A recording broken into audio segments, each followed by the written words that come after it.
দিল্লীৰ ভয়ংকৰ কাণ্ড, আৰএছ বিষয়া কন্যা ধৰ্ষণ আৰু হত্যাকাণ্ডে কঁপালে দেশ। মাত্ৰ 10 মিনিটৰ ভিতৰত সংঘটিত কৰিলে ভয়ংকৰ অপৰাধ। দক্ষিণ-পূব দিল্লীৰ অমৰ কলোনীত এজন জ্যেষ্ঠ আৰএছ বিষয়াৰ কন্যাক লক্ষ্য কৰি পূৰ্ব পৰিকল্পিতভাৱে ঘৰত প্ৰৱেশ কৰে অভিযুক্ত ৰাহুল মীনাই। পিতৃ-মাতৃ পুৱা জিমলৈ যোৱাৰ সময়ৰ সুযোগ লৈ বিল্ডিঙত সোমাই খোজাকৈ যুৱতীৰ ষ্টাডি ৰুমত উপস্থিত হয়। ঘটনাৰ দিনা পুৱা ৰাহুলে গোপনে বিল্ডিংটোত প্ৰৱেশ কৰে। তেওঁ আগতেই জানিছিল ক'ত ক'ত তালা আছে আৰু কেনেকৈ সেইবোৰ সহজে খোলা যায়। সেয়েহে তেওঁ কোনো বাধা নোপোৱাকৈ ভিতৰলৈ সোমাই যায় আৰু খোজাকৈ কন্যাজনীৰ ষ্টাডি ৰুমত উপস্থিত হয়।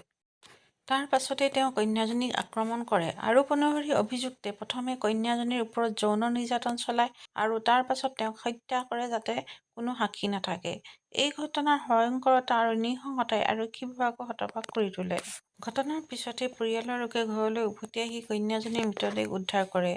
লগে লগে আৰক্ষীক খবৰ দিয়া হয় আৰু আৰক্ষী ঘটনাস্থলীত উপস্থিত হৈ তদন্ত আৰম্ভ কৰে। তদন্তৰ সময়ত চিচিটিভি ফুটেজ, স্থানীয় তথ্য আৰু টেকনিকেল নজৰদাৰীৰ জৰিয়তে আৰক্ষীয়ে অভিযুক্তক চিনাক্তকৰণ কৰে। 22 এপ্ৰিলত দ্বাৰকাৰ দৰ্শন এলেকাৰ পৰা অভিযুক্ত ৰাহুল মীনাক গ্ৰেপ্তাৰ কৰা হয়। গ্ৰেপ্তাৰৰ পিছত আৰক্ষীয়ে তেওঁক নিশা দেৰিলৈকে জেৰাত লয়। জেৰাৰ সময়ত অভিযুক্তই কৰা কিছুমান স্বীকাৰোক্তিয়ে আৰক্ষী বিষয়াসকলক আচৰিত কৰি তোলে। বৰ্তমান আৰক্ষীয়ে ঘটনাটোৰ সকলো দিশত তদন্ত চলাই আছে। অভিযুক্তই এই অপৰাধ একেলগে কৰিছিল নে আন কোনো ব্যক্তি জড়িত আছিল নেকি সেই বিষয়তো অনুসন্ধান চলাই আছে। লগতে ফৰেনচিক টীমে ঘটনাস্থলৰ পৰা সংগ্ৰহ কৰা প্ৰমাণসমূহ বিশ্লেষণ কৰি আছে। এই ঘটনাই সমাজত তীব্ৰ প্ৰতিক্ৰিয়াৰ সৃষ্টি কৰিছে। সামাজিক মাধ্যমত আৰু ৰাজনৈতিক মহলত কঠোৰ শাস্তিৰ দাবী জোৰদাৰ হৈছে। বহুতো মহিলাসকলৰ সুৰক্ষা ব্যৱস্থা অধিক শক্তিশালী কৰাৰ দাবী জনাইছে। দিল্লীৰ দৰে ৰাজধানীত এই ধৰণৰ ঘটনা পুনৰ সংঘটিত হোৱাই সাধাৰণ নাগৰিকৰ মনত ভয় আৰু অনিশ্চয়তাৰ সৃষ্টি কৰিছে। বিশেষকৈ একান্ত পৰিয়ালত মহিলাসকলৰ সুৰক্ষা কেনেকৈ নিশ্চিত কৰা যাব, এইটো এতিয়া এক ডাঙৰ প্ৰশ্ন হৈ পৰিছে। এই জঘন্য ঘটনাই পুনৰ এবাৰ স্পষ্ট কৰি দিলে যে সমাজত আইন-শৃংখলা ব্যৱস্থাক অধিক শক্তিশালী কৰাৰ লগতে মানসিকতা সলনি কৰাও অতি প্ৰয়োজনীয়।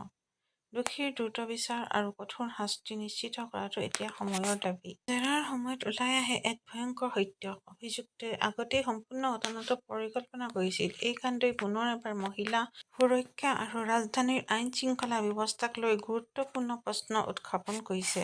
ৰাজগড়ত ৰাহুলৰ বিৰুদ্ধে দাখিল কৰা ধৰ্ষণৰ গোচৰ সম্পূৰ্ণ মিছা বুলি পৰিয়ালৰ লোকে দাবী কৰিছে। তেওঁলোকৰ মতে এই অভিযোগৰ কোনো ভিত্তি নাই আৰু ইয়াত ষড়যন্ত্ৰৰ সন্দেহও প্ৰকাশ কৰিছে। পৰিয়ালৰ লোকে আৰু কয় যে তেওঁলোকে কেতিয়াও আশা কৰা নাছিল যে ৰাহুলে এনে নৃশংস হত্যাকাণ্ড সংঘটিত কৰিব পাৰে।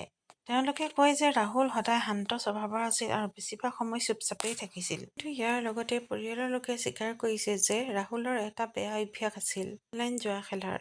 এই অভ্যাসৰ বাবে তেওঁ বহু সময় টকা হেৰুৱাইছিল আৰু ঘৰত এই বিষয়টো লৈ প্ৰায়ে বিবাদ হৈছিল। শেষত পৰিয়ালৰ লোকে স্পষ্টভাৱে কয় যে যদি ৰাহুলে সঁচাকৈ এই হত্যাকাণ্ড সংঘটিত কৰিছে তেন্তে তেওঁক কঠোৰৰ পৰা কঠোৰতম শাস্তি দিয়া উচিত। তেওঁলোকে ন্যায় বিচৰাৰ ওপৰত সম্পূৰ্ণ ভৰসা প্ৰকাশ কৰিছে। বিশেষকৈ অনলাইন জুৱা আৰু আৰ্থিক চাপৰ দৰে বিষয়বোৰে কেনেকৈ এজন মানুহক অন্ধকাৰ পথলৈ ঠেলি দিব পাৰে সেইটো পুনৰ এবাৰ স্পষ্ট হৈ উঠিছে।